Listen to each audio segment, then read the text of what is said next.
Kristiani gitu ya, dalam wadah Nasrani.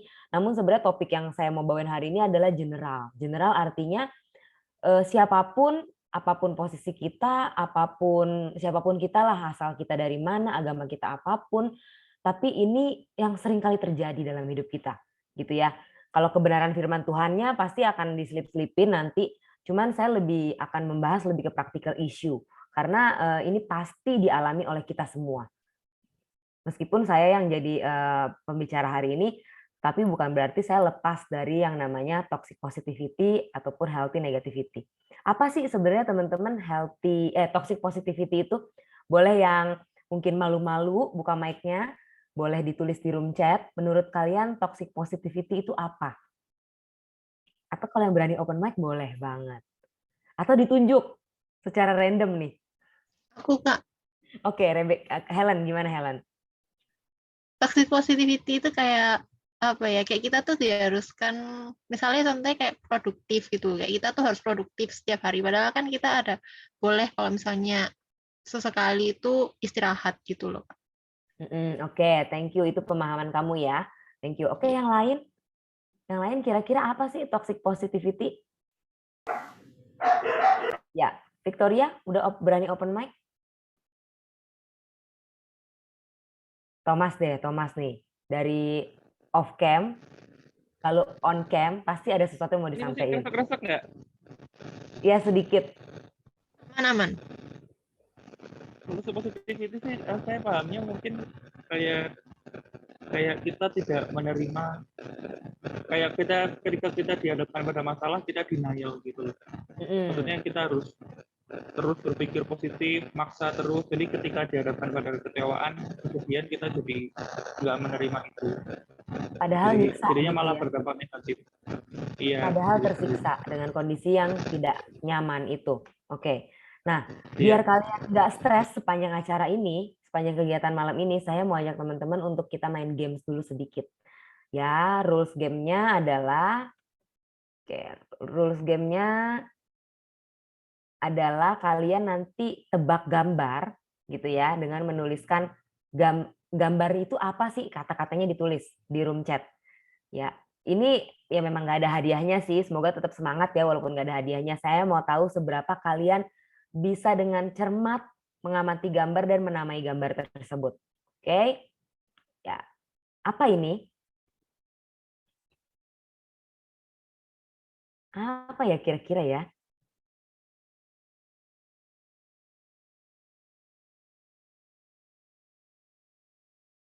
Oke, Helen bilang bau badan. Ya, bener ya.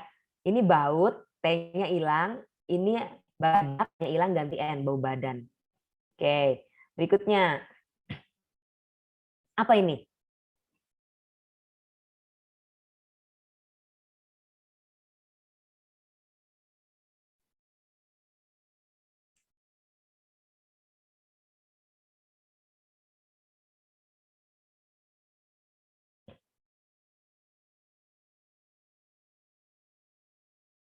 Ya, ada yang udah menjawab. Siapa nih? Keramik lantai, Kevin ya, yang pertama jawab ya. Thomas monyet nyanyi lantai ya. Oke. Oke, keramik itu kerak, mic ya, mic, rantainya diganti jadi lantai. Oke, next. Berikutnya. Nah, apa ini?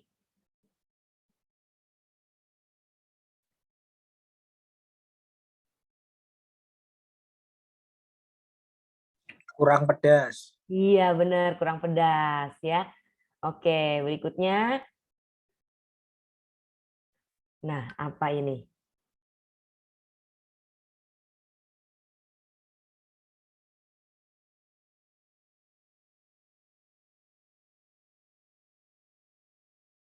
Ya, udah ada yang benar nih ya. Kennard nih, hitung persentase. Kalau persen-persenan cepet dia si Kennard nih. Oke, berikutnya. Apa ini? Tanda jasa. Iya, tanda jasa. Oke. Apa ini? Radiasi. Radiasi? Radiasi matahari. Radiasi matahari. Oke, berikutnya. Sekarang kita mulai masuk ke materi. Tapi sebelum masuk ke materi, saya mau ajak teman-teman untuk menarik kesimpulan, menarik value dari permainan kita yang tadi. Apa yang kalian pelajari sih dari permainan yang tadi, walaupun singkat ya, apa yang kalian pelajari dari games tadi? Boleh open mic yuk. Apa kira-kira? Mengasah berpikir, Kak? Ya iya. Tapi value-nya apa yang bisa ditarik dalam kehidupan kita sehari-hari? Kalau menurutku kayak kadang tuh kita udah ngelihat A gitu, susah ngelihat yang lain gitu loh, Kak. Jadi kayak yang contohnya yang monyet tadi, itu ternyata kera, aku kira tuh monyet, sampai aku mikir monyet nyanyi di lantai. Oke. Pertama persepsi ya, sudut Iya, pandang kita nih. Kadang-kadang sudut pandang kita tuh kalau udah A. Padahal kita hidup berelasi dengan manusia yang lain, yang tentunya punya sudut pandang yang lain. Buktinya ada yang ternyata jawabnya benar, keramik lantai gitu misalnya. Lalu apalagi yang teman-teman pelajarin selain berkaitan dengan sudut pandang manusia itu berbeda-beda? Apalagi? Kadang kita harus menghilangkan sesuatu untuk mendapatkan arti yang benar gitu. Benar, itu masih ada kaitannya dengan sudut pandang ya. Artinya dengan kita berusaha untuk bisa take and give, artinya toleransi ketika dalam suatu hubungan relasi dengan lawan jenis kah, sesama jenis kah, dengan orang tua, apapun bentuk relasinya, kita harus belajar untuk legowo gitu ya, toleransi, tenggang rasa bahwa orang lain punya pendapat yang berbeda juga dari kita. Dan belum tentu perbedaan pendapat itu sesuatu hal yang tidak baik, seperti itu. Hal lain yang bisa dipelajari adalah, saya perhatikan tadi ada yang cuman jawabnya sepotong, tapi ditambahin gitu ya. Nah artinya apa? Itulah hidup berelasi yang sesungguhnya teman-teman. Nggak selamanya apa yang kita pandang, apa yang kita miliki, apa yang menjadi persepsi kita, itu udah pasti saklek. Kita butuh orang lain untuk nambahin, untuk melengkapi. That's why manusia itu adalah makhluk sosial, di mana hidupnya harus saling melengkapi satu dengan yang lain. Gitu ya. Jadi kalau kalian merasa atau kalian punya teman, ih egois banget sih dia gitu ya, maunya menang sendiri, maunya pokoknya nggak mau berelasi dengan orang lain, susah terima pendapat. Nah, ini yang sebetulnya tidak sehat di dalam sebuah hubungan. Seperti itu ya. Ada orang-orang yang menutup diri bukan semata-mata karena kepribadian. Buat saya kepribadian introvert dan extrovert itu nggak ada yang salah. Semuanya sama-sama punya kelebihan dan kekurangan.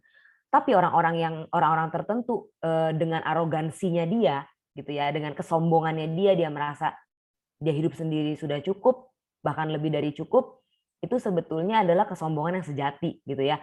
Karena manusia ini diciptakan Tuhan, lihat aja pertama kali Tuhan ciptain Adam. Akhirnya Tuhan ciptain lagi Hawa. Karena pada dasarnya manusia tidak mungkin bisa hidup seorang diri. Sepakat ya teman-teman sampai sini ya. Oleh karena itu, maka ada orang-orang yang memiliki pilihan untuk membentuk sebuah relasi pacaran sampai menikah. Namun ada juga yang memang memutuskan tidak menikah, namun tetap dia punya teman. Gitu ya. Nah, hampir tidak ada orang sebenarnya yang tidak punya relasi. Hampir tidak ada. Namun di dalam relasi itu kita perlu lihat kualitasnya. Jangan sampai kita berelasi dengan orang lain, cuma ya udah relasi aja deh. Yang penting saya punya banyak teman. Tapi lihat kualitas hubungan kalian. Apakah kalian itu memberi dampak yang positif atau enggak? Nah, sekarang saya mau angkat tentang toxic positivity sama healthy negativity. Mungkin sebagian dari kita udah ada yang paham nih tentang istilah ini, tapi ada juga yang masih salah kaprah. Nah, nanti kalian akan bisa menemukan kesimpulan jawabannya itu nanti seiring berjalannya slide ini ya.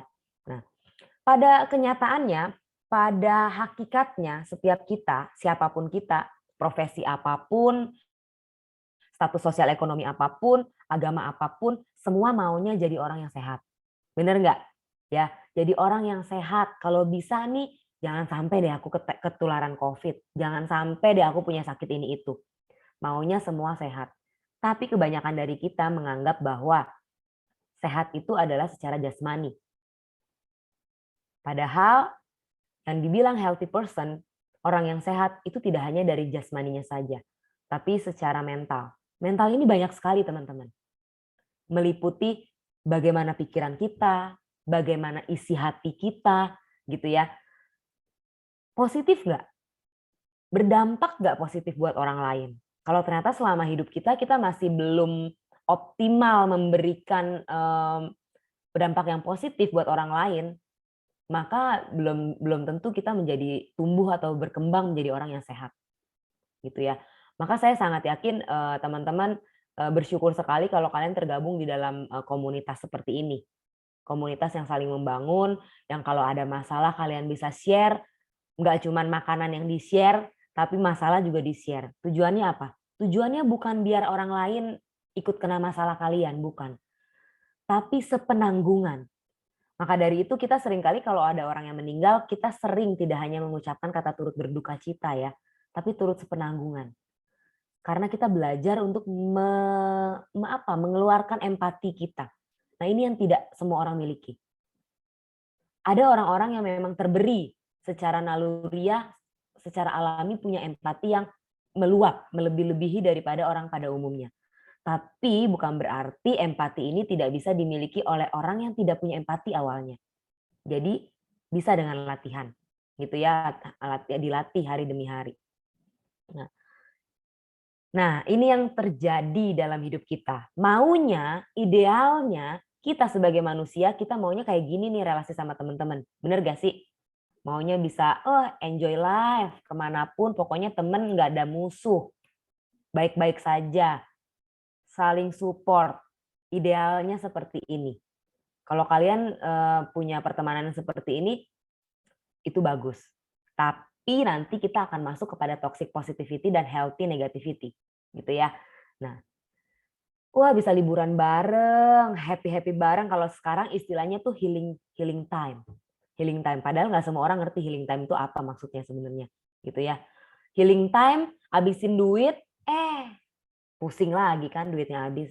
Jadi healing time itu sebenarnya nggak perlu kabur piknik dan menghabiskan uang untuk berlibur sebenarnya. Ada banyak cara yang bisa kita lakukan supaya tetap bisa sehat secara mental.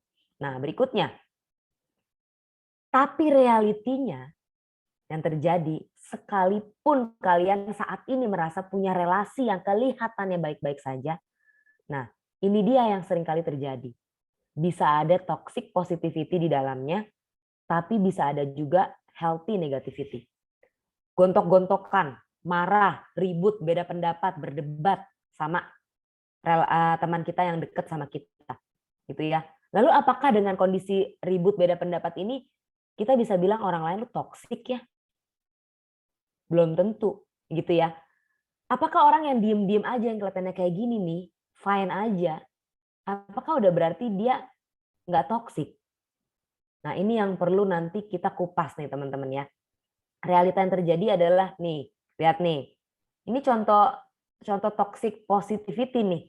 Di depan belum tentu dia cibir temennya. Dia jelek-jelekin temennya. Di depan kalian dia bisa sangat baik. Tapi di belakang dia bisa menusuk kamu. Nah, ini adalah toxic positivity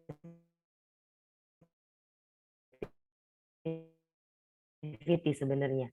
Ya, dalam diri kita sendiri pun kita mengembangkan yang namanya toxic positivity dalam diri kita. Kelihatannya kita baik-baik saja, padahal kita lagi masalah berat. Anyway, sejauh ini suara saya masih clear? Masih kedengeran nggak, Helen? Masih ya. dengar. Clear. Tadi sempat berbet sebentar, dah balik. Soalnya tadi ada unstable. Oke, nah berikutnya. Jadi kayak tadi yang saya bilang toxic positivity bisa jadi dengan teman gitu ya, relasi kelihatannya temanku sayang kok sama aku gitu ya, sahabatku baik banget. Di belakang dia menuding kalian, ngomongin yang jelek, bahkan iri hati sama keberhasilan kalian, diomongin yang enggak. Nah, ini toxic positivity. Positivity di depan kamu kelihatannya, tapi sebenarnya toxic. Maka kita perlu melatih sebenarnya kepekaan kita terhadap hal-hal yang seperti ini nih, gitu ya. Dan yang nanti saya bahas lebih ke yang nanti yang ada internal ke diri sendiri juga. Nah, realita lainnya adalah, nah ini juga toxic nih positivity nih. Seringkali kelihatannya deket-deket aja relasinya sama semua teman, tapi ternyata terjadi perselingkuhan di dalam persahabatan gitu ya. Nah, ini toxic positivity nih, gitu. Oke. Nah, berikutnya lagi, nah ini nusuk dari belakang. Ya. Sahabat yang baik adalah sahabat yang sebenarnya tidak selalu yang setuju dengan apa keputusan kalian. Bisa dipahami nggak teman-teman? Jadi, sahabat yang baik itu ada kalanya dia bisa memarahi kamu. Ada kalanya dia bisa maki-maki kamu karena kelalaian kamu, karena pilihan yang kurang tepat yang kamu ambil. Bisa debat gitu sama kalian, bisa debatnya debat. Kok kamu gini sih gitu. Tapi kalau sahabat yang katanya sahabat menurut kalian baik itu sebenarnya salah konsepnya kalau segala-segala yang kamu putuskan dia setuju. Aduh aku stres nih, aku mau minum gitu ya, minum minuman keras gitu. Atau aku mau nyabu sedikit deh, atau nyobain miras atau nyobain narkoba deh. Terus dia ngikut. Itu bukan sahabat yang baik sebetulnya. Tapi di saat kamu jatuh, di saat kamu salah, dia selalu ada, dia menasehati, itu baru sahabat yang baik. Itu masuk kategori healthy negativity. Kenapa? Negatif kelihatannya. Kita kadang kalau lagi kesel, relasi nggak bagus, atau ada masalah, terus temen bilang, udah jangan deh, gue nggak suka deh lu minum-minum. Kelihatannya dia nggak setuju sama pilihan kita gitu ya. Kita jadi kesel. Itu negatif tuh, perasaan negatif. Padahal sebenarnya itu healthy. Itu menempatkan kita di posisi bahwa posisi yang positif. Dia nggak mau, sahabat kita nggak mau, kita terjerumus ke dalam hal-hal yang nggak baik. Seperti itu. Ya. Nah, saya masuk ke area ini. Kenapa saya mau bahas tentang psikososial, teman-teman? Kepribadian kita, toksik atau enggaknya kita, gitu ya, itu merupakan sebuah kepribadian nih ya, yang memang berasal dari pola asuh orang tua kita. Terus bisa berubah nggak, Kak? Oh, tentu bisa, gitu ya. Orang-orang yang sekarang nih, kamu refleksi ke diri kamu aja deh, nggak usah ke orang lain. Kamu lihat, kamu tipe dewasa muda yang seperti apa? Apakah kamu tipe yang bingung peranku apa sih? Apakah kamu tipe yang sukanya memprovokasi orang lain? Provokasi orang lain, suka menimbulkan yang namanya keributan gitu ya, konflik. Itu bisa indikasinya adalah kamu tangki love kamu tuh kurang. Nah, ini bisa di area yang bawah gitu ya, teman-teman ya. Orang-orang yang suka ngebully, perhatikan, tidak pernah dia sendirian. Pasti berkelompok.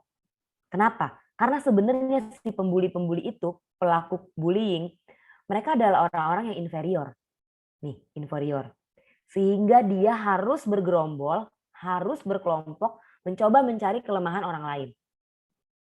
Kalian perhatikan deh, kalau punya temen yang suka ngebully, suka memojokkan orang, suka nyindir-nyindir kamu di WA, dia rasanya dia membangun komunitas dulu. Komunitas yang toksik ya, gitu ya. Itu adalah orang-orang inferior sebenarnya. Karena dia nggak berani tampil sendiri, dia nggak berani mengakui kelemahan dia cari kelemahan orang lain. Gitu. Semua berasal dari pola asuh, pengalaman masa lalunya. Taruhlah itu terjadi di usia kalian yang usia age, nih school age nih ya, usia SD. Mungkin kalian pernah agak mundur sedikit nih, mungkin kalian pernah punya teman-teman yang seperti itu. Kalau dimundur ke belakang, sebenarnya dia adalah seorang bayi yang tumbuh di dalam sebuah pola pengasuhan orang tua yang menumbuhkan rasa mistrust dalam dirinya. Mistrust itu rasa ketidakpercayaan. Contohnya, seorang anak bayi, kalau misalnya dia papa mamanya meninggalkan dia kerja secara diam-diam, secara umpet-umpetan, itu bisa menyebabkan bayi-bayi ini punya rasa mistrust yang tinggi. Dia akan nangis kalau orang tuanya pergi. Tapi dia nggak tahu dia nangis buat apa. Gitu ya. Lebih baik adalah sampaikan bahwa kita mau pergi kerja, mama mau pergi kerja, nanti kamu sama nenek di rumah, kamu sama mbak ya, nanti mami pulang, mama pulang, kita ketemu dan main lagi. Nangis nggak? Sama. Dua-duanya responnya sama, teman-teman nangis. Tapi yang atas, yang terbentuk trust ini, dia tahu, dia sadar dia nangis untuk apa. Gitu ya. Dia nggak merasa dibohongi. Mamanya pulang, main sama dia, ketemu lagi. Nah, kuatlah itu trust-nya terbentuk bahwa memang janjinya ditepati.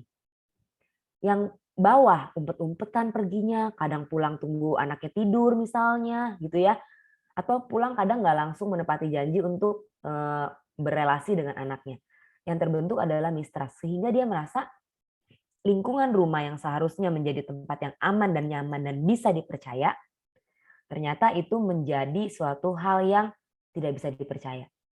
Sehingga ketika dia keluar ke lingkungan sosialnya, dia akan merasa lingkungan itu sama aja sama orang yang di rumah dia.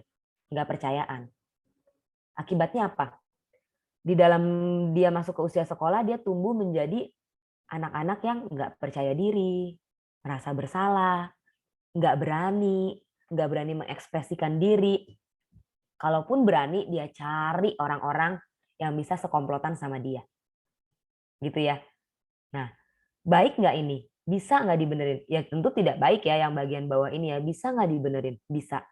Ini seringkali saya bawakan materi ini di segala usia. Memang kalau usia anak-anak nggak mungkin dibawain karena mereka belum ngerti. Tapi remaja ke atas, termasuk orang-orang tua. Supaya orang tua memahami bahwa ada peran-peran orang tua yang sangat besar dalam pembentukan karakter si anak. Gitu ya. Nah, ada yang sering bertanya gini, bisa nggak sih kalau misalnya terjadinya ini kita sadarnya, kita tahu materinya, kita tahu teorinya pas. Anak kita atau kita sendiri atau teman kita tuh udah di usia yang remaja. Nih. Atau dewasa muda. Bisa nggak diperbaiki? Sangat bisa. Manusia itu dinamis ya teman-teman ya, jadi sangat bisa diperbaiki. Hanya pilihannya adalah satu. Orangnya mau nggak diajak berubah? Dua, lingkungannya support nggak? Gitu ya, lingkungannya support nggak? Lalu kemudian bisa berubahnya ini, saya jelas menyampaikan bisa berubah tentu. Tapi waktunya pasti akan lebih lama yang perubahannya di yang adult atau remaja ketimbang diubahnya dari sejak usia masih dini. Gitu ya. Taruhlah kalian usia 25.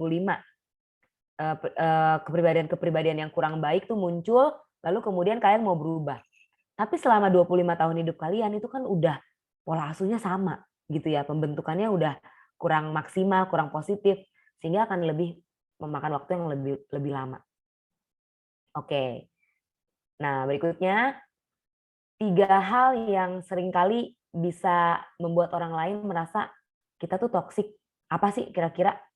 Kalian tuh paling sebel merasa orang lain tuh nyebelin kalau gimana sih perilakunya? Coba dong kasih contoh. Gimana? Ih, si A nyebelin ya. Kenapa nyebelin? Toksik tuh kenapa buat kalian? JJ nih senyum-senyum nih kayak punya pengalaman nih JJ. Kalau ini Kak, terlalu Gimana? memaksakan kehendaknya kepada kita. Terlalu maksain kehendaknya. Kamu punya contoh nggak? Contoh yang real. Pakai ekspresi nggak apa-apa, intonasi nggak apa-apa, kayak gimana? Kayak misalkan malam ini aku pengen istirahat gitu ya, cuman teman aku pengen jalan-jalan terus minta ditemenin mulu, terus kayak maksa gitu. Padahal akunya capek habis pulang kerja gitu kan. Kehendaknya temanku tuh pengen ditemenin kayak maksa gitu. Oke, toksik ya, nyebelin ya. Dia nggak bisa memahami bagaimana kondisi tubuh kamu ya. Oke, thank you. Berikutnya, contoh lain apa lagi kira-kira? Nggak profesional. Contohnya gimana tuh nggak profesional? Kayak kalau harus kerja kelompok gitu, tapi dia suka kayak izin ini, izin itu, terus kayak kerjaannya lelet, mepet-mepet. Kamu tahu dia lelet sama mepet-mepet dari mana? Kalau izin kan pasti dia bilang ya. Soalnya kalau kita kan kerjanya pakai kan Kak, kayak Google Docs tuh kan barengan. Jadi kita bisa lihat siapa yang masuk, siapa yang bikin gitu. Oke. Ya, jadinya toksik, merugikan orang lain ya. Iya. Ada lagi yang lain? Kira-kira contohnya apa sih? Di chatroom. Apa? Kalau aku jadi sebentar bilangnya A, terus nggak lama udah ganti lagi gitu loh. Kalau misalnya dia bilangnya tunggu kan masih ada, ya berarti kita harus nunggu gitu. Tapi kadang-kadang kan, oh ayo pergi, terus nggak jadi, terus ayo pergi, kayak gitu. Pelin-pelan ya, nggak konsisten ya. Oke, itu bisa jadi toksik juga. Oke, thank you teman-teman. Nah, oke. Dari semuanya itu saya bisa merangkum bahwa gestur seringkali gestur tahu ya, gaya kita bicara gitu ya. Yang tadi Helen contohkan misalnya, iya sering izin, itu kan verbal tuh, ya, verbal yang dituliskan. Atau gestur kita seringkali ketemu orang nggak enak aja, mimiknya gitu kan, nyebelin gitu kan, lalu kemudian gaya dia bicara, lalu kemudian apa lagi? Nah ini verbal ya, kadang-kadang intonasi, kemudian pemilihan kata-kata. Negur boleh nggak sih? Marah boleh nggak menurut teman-teman? Boleh ya, tapi kita mesti pikirin pilihan kata-katanya apa nih. Pilihan kata-kata yang positif tuh apa? Supaya kita bisa tetap marah, mengekspresikan marah kita, tapi nggak bikin orang lain sakit hati. Gitu ya.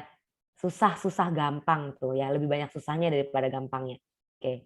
Berikutnya, hal toksik lainnya yaitu adalah tindakan. Nah ini yang lebih sering kelihatan. Gestur sama tindakan nih ada beda ya.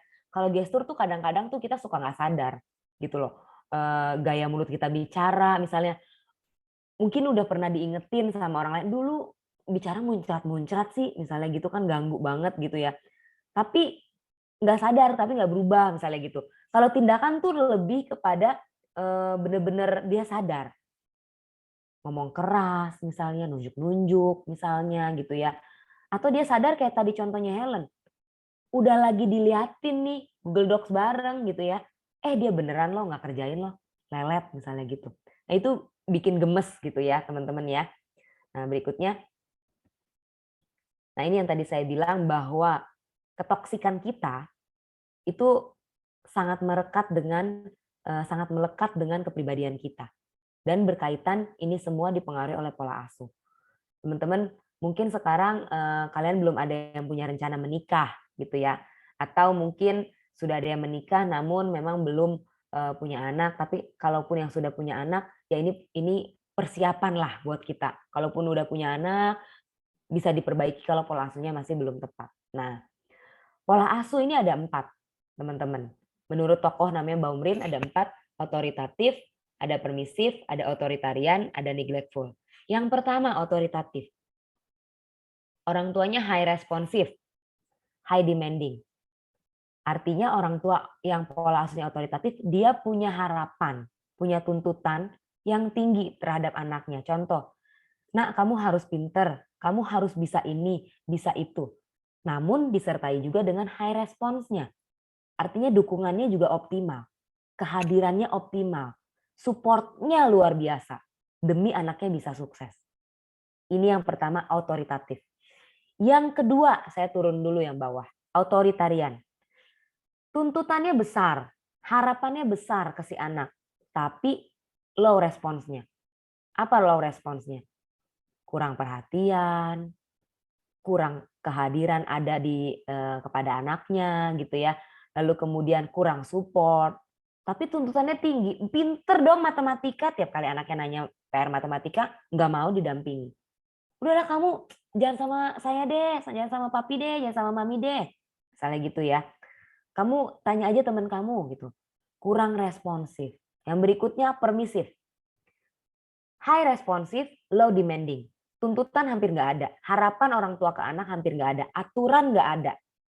Ya. Jadi demanding ini berkaitan dengan harapan, tuntutan, dan aturan di dalam rumah. Aturan sama sekali nggak ada atau kurang gitu ya. Tapi responsnya, supportnya sangat banyak, berlebihan. Ya, anak nggak dituntut untuk bisa rapi, rajin, misalnya karakter-karakter positif, tapi disupport terus. Mau karakter positif yang muncul apa enggak, tetap dibeliin mainan. Mau apa.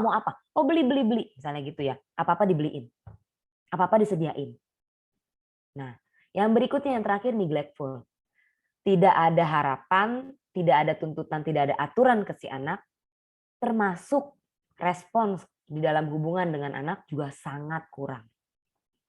Jadi anak tuh kayak ada nggak, antara ada dan tiada bagi orang tuanya. Demikian sebaliknya, anak merasa bahwa kehadiran orang tua tuh antara ada dan tiada. Menurut teman-teman, mana yang paling baik dari keempatnya?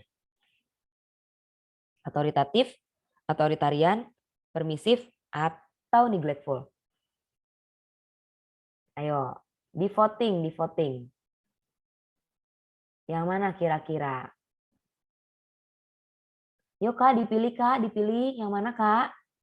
Kayak di Mangga 2 ya. Mangga 2 tuh kalau di Jakarta tuh pusat perbelanjaan baju-baju gitu, tas, sepatu. Nah, saya hari ini nanya ke Home Nusantara nih. Yuk, boleh Kak dipilih Kak, otoritatif, otoritarian, permisif, atau neglectful? Yang paling baik? Atau bingung? Ini nggak mesti kalian punya anak loh. Tapi ini kita membayangkan kira-kira yang mana yang paling baik. Oke, sudah ada jawaban. Otoritatif, ada yang jawab otori mana nih? Otoritatif atau otoritarian? Ya, yang paling baik otoritatif. Saya mau nanya sama Ola. Ola, kenapa kamu bilang otoritatif yang paling baik? Mungkin ya Kak, pertama kalau orang tua punya tuntutan mungkin itu satu bisa jadi arahan buat anaknya sebenarnya. Misal kayak orang tua menuntut seperti apa, pastikan mengarahkan sesuatu yang baik gitu. Terus dengan high respon berarti ya dia memfasilitasi gitu dengan dia menuntut suatu hal, tapi dia memberikan apa yang anaknya butuhkan untuk mencapai sesuatu itu. Jadi mungkin seperti itu Kak. Oke, Kurang lebihnya mohon maaf. Thank you Ola. Ya, jadi demanding di sini tidak tuntutan, harapan, aturan di dalam sebuah keluarga. Nah, saya mau tanya satu lagi sama Nicholas. Otoritatif gitu kali nadanya ya, otoritatif karena tanda tanya nih. Nicholas, menurut kamu Iya, kenapa kamu pilih otoritatif? Yakin nggak dengan pilihan kamu? Aku sebelumnya off cam ya Kak, soalnya sinyalnya kadang Nggak suka apa-apa. ngadet kalau on cam. Yang penting suara Jadi kamu aku hadir. kenapa ada tanda tanyanya itu sebenarnya kayak agak sedikit bingung Kak. Kalau otoritatif itu kan orang tua kan kayak nuntut tapi ngerespon juga kan. Tapi kalau nuntut itu itu ya kayak seperasaan aku sih, aku takutnya anaknya nggak punya pendirian Kak. Jadi aku bingung antara otoritatif atau permisif gitu. Makanya aku ada tanda tanyanya. Yang bagus yang mana gitu. Oke, ya. Oke. Nah, ada juga yang menjawab permisif, Mentari. Kira-kira apa alasannya? Sebenarnya aku juga mirip kayak Nicholas sih, kayak ragu-ragu gitu. Tapi aku kalau lihat permisif itu apa ya, lebih ke memberi respon. Jadi kayak lebih banyak komunikasinya ke anak daripada menuntut kayak gitu. Oke, nah berarti saya mesti luruskan kembali. Demanding di sini adalah harapan, tuntutan, aturan. Tuntutan yang dimaksud adalah seperti yang Ola sampaikan adalah tuntutan yang ke arah positif ya. Artinya, ayo rajin belajar, ayo dong jadi anak yang bisa rapi, misalnya disiplin, hal-hal yang berkaitan dengan karakter-karakter positif dikembangkan. Misalnya terkait juga tuntutan nilai ya. Tuntutan nilai artinya, ayo belajar yang rajin biar nilainya bagus. Itu adalah demanding. Namun kalau di otoritatif, orang tuanya juga full support. Nah, kalau di permisif, nggak ada tuh anaknya dibiarkan terserah kamu deh. Tapi apa-apa dikasih. Mau apa? Suster, siapin suster misalnya. Mau apa? Oh mau beli gitar, beli. Padahal nggak tahu itu sesuai kebutuhan anaknya apa enggak. Gitu ya. Mau apa lagi? Nih papi kasih kamu duit sehari 5 juta deh, kamu belanjain bebas. Itu permisif tuh. Kayak gitu tuh contohnya. Ya teman-teman ya, mungkin akan lebih jelas dengan saya kasih gambar ini. Nah ini nih. Ya, permisif tuh oke semua dicoba nggak apa-apa buang duit. Tapi anak nggak diarahin. Yang dimaksud respons atau respons itu adalah support juga. Bukan hanya sekedar respons diajak ngomong, komunikasi itu juga respons. Oke, nah jadi dari penjelasan ini yang paling tepat adalah si otoritatif. Kenapa? Karena seimbang, teman-teman. Dalam hidup kita, kalau kita nggak punya harapan, nggak punya target, demanding berbicara tentang target juga ya. Target, tuntutan hidup, harapan, itu juga akan tumbuh kita sebagai orang-orang yang nggak jelas arah hidupnya mau kemana. Akibatnya apa? Di tengah ketidakjelasan kita bisa jadi tumbuh sebagai pribadi yang bisa jadi benalu loh buat orang lain. Bener nggak? Ya, bisa jadi kita bingung peran kita apa. confused of our gender. Peran kita apa ya nanti? Saya jadi laki-laki dan perempuan, saya mesti ngapain sih? Target hidup saya ngapain sih? Cita-cita saya gimana sih? Nah, oleh karena itu pola asuh orang tua yang tepat adalah pola asuh orang tua yang bisa membantu anak punya target dalam hidupnya. Tapi tentunya dengan highly support. Highly support di sini artinya ya didampingi, diajak komunikasi, ditanya kendalanya apa, kehadirannya juga ada. Dari semua ini, yang paling baik yang autoritatif. Tapi yang paling parah adalah neglectful. Ini kayak ada apa nggak ada anaknya nggak peduli.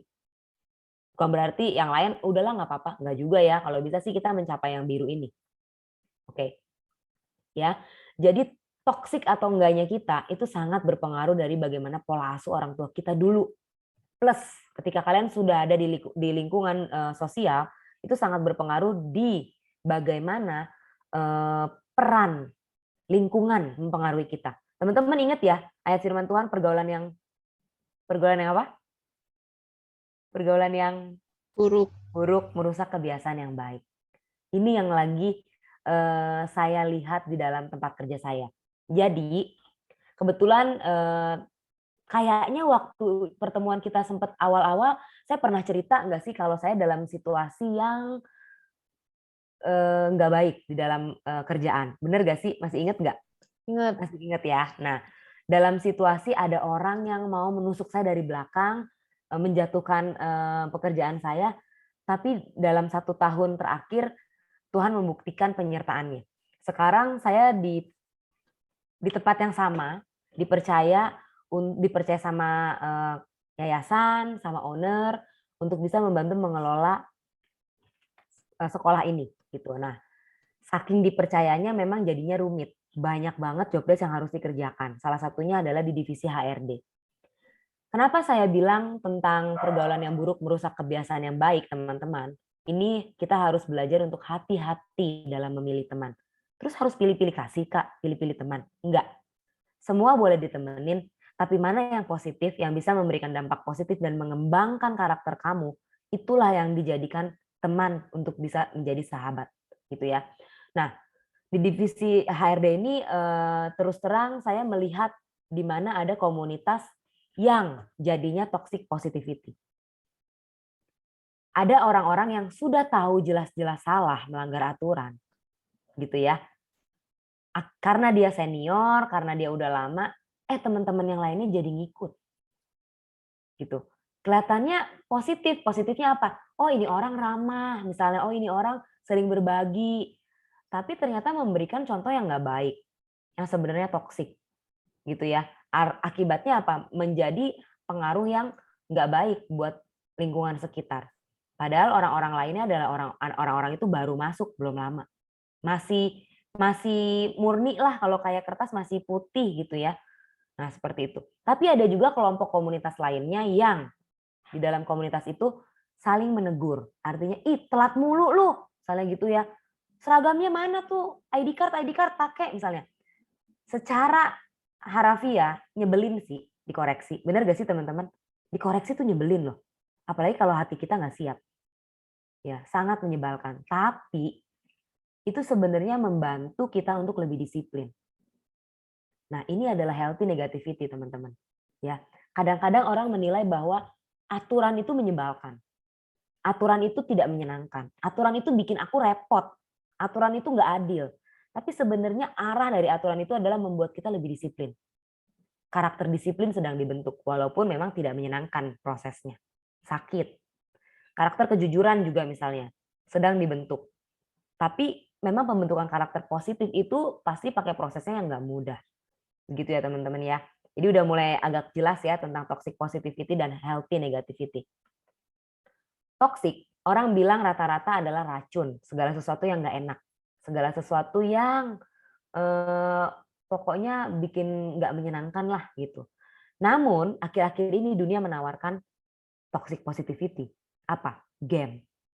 Mobile Legends lah yang lagi berkembang nih di kalangan remaja ke atas. Terus ada apa lagi? Ayo yang suka main game. Mana gamer-gamer online? Ada nggak? Apalagi? Abed tahu nggak sih? Apa Kenan? PUBG. PUBG. Nah, terus Ada lagi nih yang cewek-cewek biasanya shopping online. Waduh, nikmat Wah, banget, ya kan? tengah malam. Tengah malam bukannya baca Alkitab, ya kan? Waduh, scrolling. Yang bisa, nungguin 12-12 sale. Waduh. Terus ada Ya, lagi itu benar. apalagi tuh, wah banyak ya. Sekarang nggak cuma itu. Shoppingnya online-nya yang berkaitan dengan makanan. Hal yang sebenarnya kita nggak butuh, karena diskon, karena Shopee Food lagi cashback banyak, apalagi Grab gitu ya, waduh lumayan, Grab lagi promo loh, lagi gede nih. Hal yang nggak perlu, dibikin perlu. Padahal nggak sesuai kebutuhan kita. Itu toxic positivity. Kesannya kayak, aku butuh makan kok, makan buat kesehatan. Padahal kita cukup dengan sepiring nasi, satu paket, satu set gitu ya waktu kita beli. Ini karena diskon, kalap. Belilah ini. Akhirnya toxic. Toxic nggak cuma ke gaya kita berbelanja, tapi ke gaya kesehatan kita. Ya kan? Diabetes tau-taunya. Jantungnya ketutup lemak tau-taunya. Livernya juga. Gara-gara diskonan Shopee Food, Grab Food gitu ya kan. Mohon maaf menyebut merek ya, ini hanya ilustrasi. Apalagi yang toxic positivity dunia tawarkan, jeng-jeng. Ada yang tahu ini logo apa? Tinder. Aduh, siapa yang jawab tuh? Jangan-jangan kalian punya aplikasinya. Oke, ya. Boleh nggak sih Kak ikut beginian? Selama kamu kuat mental, bisa mengontrol diri dan tahu nggak sih relasi yang kamu jalanin tuh bener nggak? Sama orang yang tepat nggak? Saya nggak pernah larang. Tapi banyak orang terjerumus di dalam Tinder ini ke hal yang nggak baik. Ya. Oke, ada lagi. Selain ini, yang saya nggak cantumkan, tapi yang wanita-wanita Asia sedang gaungkan. Waduh, keren banget, misalnya ganteng banget, misalnya. Lagi cinta sama apa tuh? Aduh, si Minho lah, si siapa lah, Jungkook Sama lah. cowok fiksi. Cowok fiksi. K-pop ya, K-pop, terus drakor ya Tuhan. Sekarang ada yang baru loh, bisnis proposal loh. Kalian udah ada yang nonton belum di Netflix? Belum, Ya, Kak. itu drakor baru. Tapi kalian, maksudnya bukannya saya melarang, boleh nonton gitu ya. Tapi mbok ya tahu diri, tahu batasan. Artinya apa yang ditawarkan dunia akhir-akhir ini, kalau kita nggak siap, kita akan terjerumus masuk ke dalam toxic positivity. Toxic yang ditawarkan dunia bukan lagi yang secara terang-terangan beracun kayak begini. Udah pasti kita nggak akan sentuh. Bener apa bener? Bener. Tapi yang ditawarkan nih yang indah-indah, yang positif-positif, tapi sebenarnya beracun. Bikin nggak ada waktu kita komunitas sama teman-teman gereja, nggak ada waktu komunikasi sama Tuhan, dan lain sebagainya. Ya, ini hati-hati. Lalu kemudian, ini yang tadi, seringkali kita pakai kacamata kita untuk dipakein ke orang. Saya -2. JJ minus berapa, J? Lupa. Lupa. 3, 4, 3. sekitar Kenard minus berapa, Kenard? 2,5. 2,5. Oh, masih mirip-mirip ya. Nah, kalau ada yang minusnya 5, terus saya suruh pakai kacamata saya atau sebaliknya, dia suruh saya pakai kacamata dia. Enak nggak sih, teman-teman? Enggak. Nggak enak. Maka di dalam relasi ini sebaiknya kita tidak memaksakan kacamata kita untuk dipakein ke orang. Gitu ya. Artinya belajar untuk bisa menempatkan, kalau aku di posisi dia, lalu aku menerima perlakuan kayak begini, apa ya perasaan orang lain? Gitu ya teman-teman ya. Supaya kita hadir di dunia ini tidak menjadi toxic positivity. Termasuk ke diri kita sendiri. Gitu ya. Kenapa termasuk ke diri kita sendiri? Kalau kita punya kacamata yang minusnya 2 sesuai kebutuhan kita, pakai itu. Jangan pernah harus merasa, aku fine kok. Aku nggak apa-apa kok. Demi dilihat orang lain bahwa kamu fine. Padahal kamu merana. Gitu loh. Jujurlah sama apa yang sedang kamu hadapi. Jujurlah kalau memang saat ini kamu lagi susah hati. Jujurlah kalau memang saat ini rasa diputusin pacar tuh nyakitin. Jujur, terima, tangkep emosinya. Tangkep kesedihan itu. Karena Tuhan Yesus pun tidak pernah meminta kamu denial. Tidak pernah meminta kamu untuk terlihat baik-baik saja datang ke dia. Kan suruh komunikasi apa adanya kan. Berdoa tuh komunikasi. Sampaikan keluh kesahmu. Jujurlah dengan perasaanmu. Karena dengan begitu itu akan lebih mudah terobati ketimbang kita denial terus dan membandingkan dengan orang lain. Gitu ya. Nah, ini dia. Tanda-tandanya nih, toxic positivity nih. Experiencing guilt for being sad or angry. Merasa bersalah. Jadi perasaannya tuh nggak pas. Padahal sebenarnya kamu sedih, kamu marah sama orang lain, tapi kamu malah merasa, aduh saya merasa bersalah nih. Misalnya sama orang itu kayaknya, misalnya kamu lagi berantem sama teman kamu. Terus dia bete, jutekin kamu. Padahal dia yang salah. Terus kamu yang merasa bersalah. Nah ini emosinya nggak pas, teman-teman. Kalau kamu memang kecewa, kamu memang marah sama teman kamu, nggak usah kamu pakai perasaan lain. Bahkan harus kamu sampaikan bahwa saya kecewa sama kamu, J. Karena kamu tadi begini, begini, dan begini. Mungkin ada hal-hal yang perlu kita bicarakan. Nah, kayak gitu itu lebih sehat ketimbang menyembunyikan perasaan. Ini ya, dismissing others difficult feelings. Kayak teman kamu sedih, kalau kamu sahabat, kamu harus bisa belajar untuk punya empati. Teman kamu sedih terus kamu bisa happy-happy di atas kesedihan teman kamu. Nah, ini toxic banget. Toxic positivity banget. Kalau kamu memang siap menyelam bersama sahabat kamu, menyelam bareng-bareng. Gitu ya.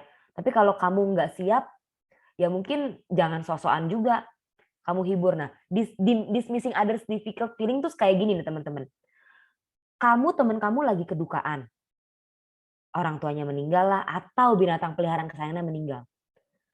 Ini udah ada penelitiannya teman-teman ya. Orang yang lagi grieving, masa duka, itu paling nggak suka kalau orang lain tuh bilang, udah yang tegar ya, ini juga pasti bisa dilewatin, misalnya gitu ya, memang benar pasti bisa dilewatin. Udah nggak usah sedih, kamu masih punya teman aku. Yang paling utama sekali adalah, oke, ini memang nggak mudah untuk dilewatin. Kamu lagi sedih ya, memang sih kehilangan pasangan itu, kehilangan orang tua itu memang menyedihkan. Jadi kita menangkap dulu emosi sedihnya. Selebihnya kalau dia udah tenang, kamu bisa sampaikan bahwa kalau ada apa-apa kamu bisa lo bicara sama aku. Jadi jangan menyangkal kesedihan atau luka orang lain. Itu paling nggak enak. Misalnya, udah tenang aja, nanti juga sebentar kamu bisa ketawa lagi. Ih, nyebelin banget kayak gitu. Ya iya, kamu nggak ngerasain, aku yang ngerasain. Nah, kayak gitu ya. Tapi kan nggak mungkin teman kamu ngomong begitu ke depan kamu, kan langsung bete kamu pasti. Hiding painful emotion. Kalau kamu terluka, jangan sosokan nutupin bahwa kamu nggak terluka. Ya. Lalu kemudian, dan lain sebagainya nih ya. Positive quotes about hard situation. Ya, semua akan baik-baik aja, semua akan indah pada waktunya. Padahal kamu lagi berat banget. Akibatnya apa? Di depan orang kamu bisa ketawa gitu ya. Di belakang kamu merana. Nangis tuh bantal sampai basah kali sama kamu. Gitu ya. Kalau kamu merasa butuh bantuan, sampaikan ke orang lain. Ya memang kamu bisa percaya. Jangan sampai kamu nggak sampaikan, akhirnya kamu sendiri merana. Karena orang lain nggak tahu perasaan kamu. Akibatnya apa? Mereka fine-fine aja di depan kamu yang dongkol sendiri. Ih, gak ngerti banget sih perasaan gue lagi begini kok. Gitu ya, teman-teman ya. Ignoring your problems. Nah, ini juga jadi masalah. Masalah yang di-ignore akan selesai, nggak selesai. Hadepin. Jangan pernah escape dari masalah kamu.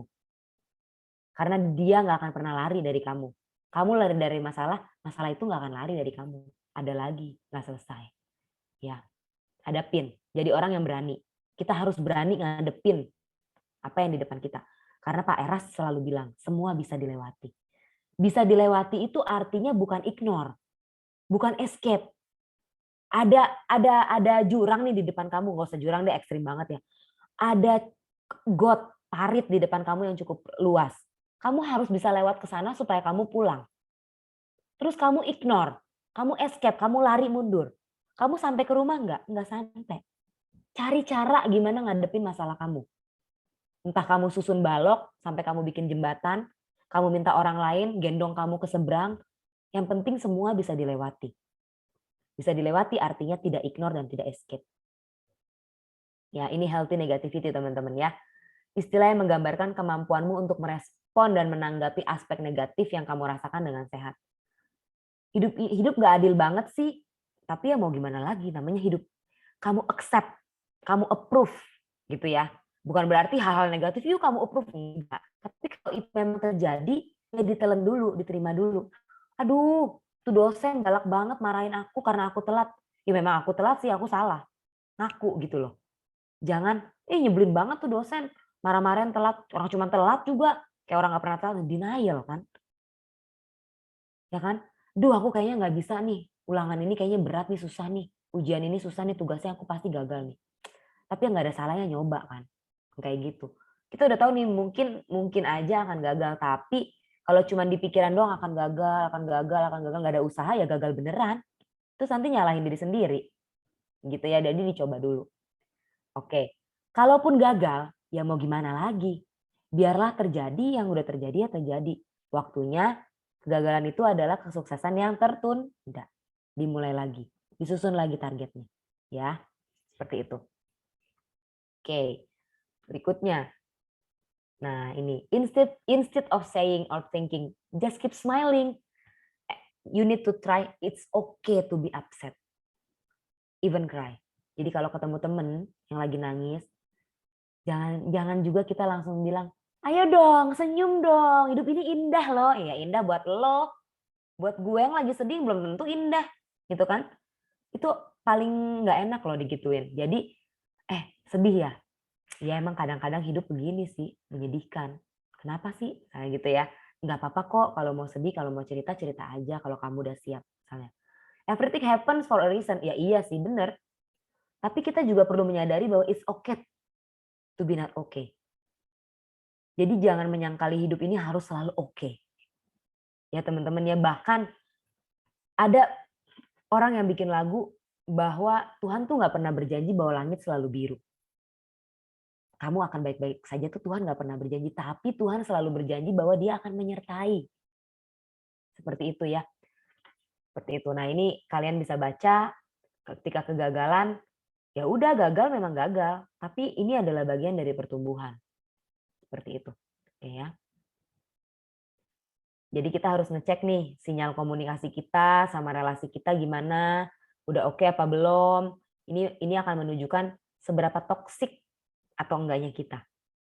Ya, relasi dengan siapapun. Nah, ini dia. Ada kategori komunikasi yang positif. Submisif. Submisif apa sih teman-teman? Kalau dari gambarnya, tipe komunikasi yang kayak gimana? Berkomunikasi nggak dia? Enggak ya, cenderung pasif, nerima aja. Dituding apa, nerima aja. Asertif.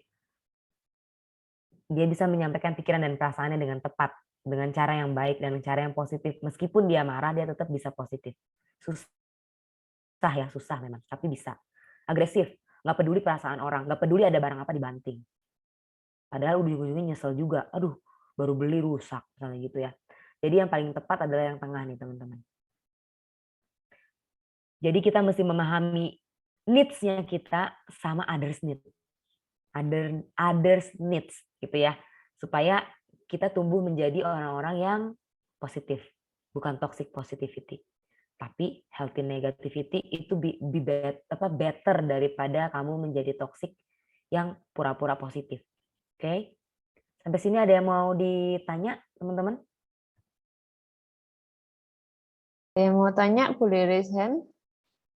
Ini udah selesai atau nanti ada lanjutannya, Kak? Ngomong-ngomong.